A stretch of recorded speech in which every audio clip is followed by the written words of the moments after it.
আমরা কেন বলি না যে আমরা কৃতিত্ব নিতে চাই না?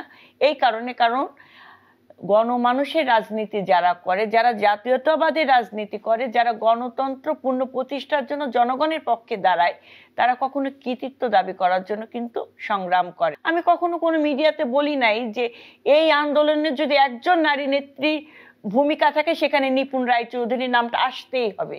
নো, আমি বলি নাই, কারণ সবাই সবার প্ল্যাটফর্ম থেকে কাজ করেছে এবং আমার স্টিচ কাটে নেয়। সেই অবস্থায় বাসা থেকে আমাকে গ্রেফতার করে। কেন গ্রেফতার করেছে? একজন অসুস্থ মানুষ যে হাঁটতে পারছে না ঠিকভাবে। আন্দোলন পরবর্তী সময়ে আমরা বিভিন্ন দল গোষ্ঠীর মানুষকে কার অবদান বেশি আন্দোলনে সেটা নিয়ে কথা বলতে দেখেছে। বিএনপিও তার ব্যতিক্রম নয়। এই আন্দোলনের সবচেয়ে বড় ভূমিকা বিএনপির, স্বৈরাচারী শেখ হাসিনার পতনের সবচেয়ে বড় ভূমিকা তারেক রহমানের, এরকম কথাও আপনাদের। আমি আপনাকে বলি, 8 জুলাই আমাকে আমার একটা মেজর অপারেশন হয় এভার কেয়ার হসপিটালে। আমি 11 জুলাই আমি বাসায় আসি এবং আমার স্টিচ কাটে নেয়। সেই অবস্থায় বাসা থেকে আমাকে গ্রেফতার করে। কেন গ্রেফতার করেছে? একজন অসুস্থ মানুষ যে হাঁটতে পারছে না ঠিকভাবে।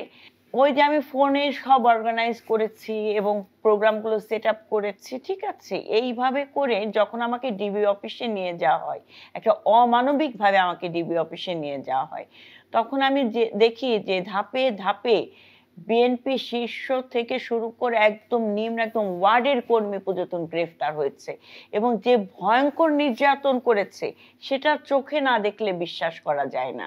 এমন হয়েছে যে আমাদেরকে খাবার পর্যন্ত ঠিক মতো দেয়নি। হ্যাঁ, তো এগুলো তো আমরা সাফার করেছি এবং আমরা কখনো বলি নাই যে এই আন্দোলনে কৃতিত্ব শুধুমাত্র বিএনপি। নো, কারণ এই আন্দোলনকে সফল করার জন্য ছাত্র জনতা, বাংলাদেশের জনগণ এবং প্রত্যেকটি রাজনৈতিক দল এখানে সাপোর্ট দিয়েছে, অভিভাবকের ভূমিকায় পালন করেছে।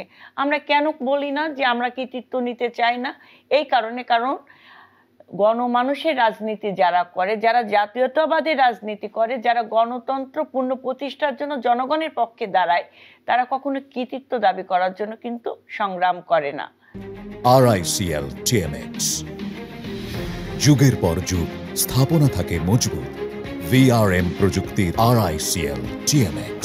হ্যাঁ, তো আমি যে এইভাবে যে নির্যাতনের শিকার হয়েছে, আমি কখনো কোনো মিডিয়াতে বলি নাই যে এই আন্দোলনে যদি একজন নারী নেত্রীর ভূমিকা থাকে সেখানে নিপুণ রায়চৌধুরীর নামটা আসতেই হবে। নো, আমি বলি নাই, কারণ সবাই সবার প্ল্যাটফর্ম থেকে কাজ করেছে। কেউ হয়তো বেশি নির্যাতনের শিকার হয়েছে, কেউ কম। কেউ সামনের কাতারে সাহস করে দাঁড়িয়েছে পুলিশের বন্দুকের নলের সামনে, আবার কেউ টিভি টক শোতে তার ভূমিকা পালন করেছে। তো কারোর অবদানকে আমি ছোট করে দেখি না, আমার দল দেখে না।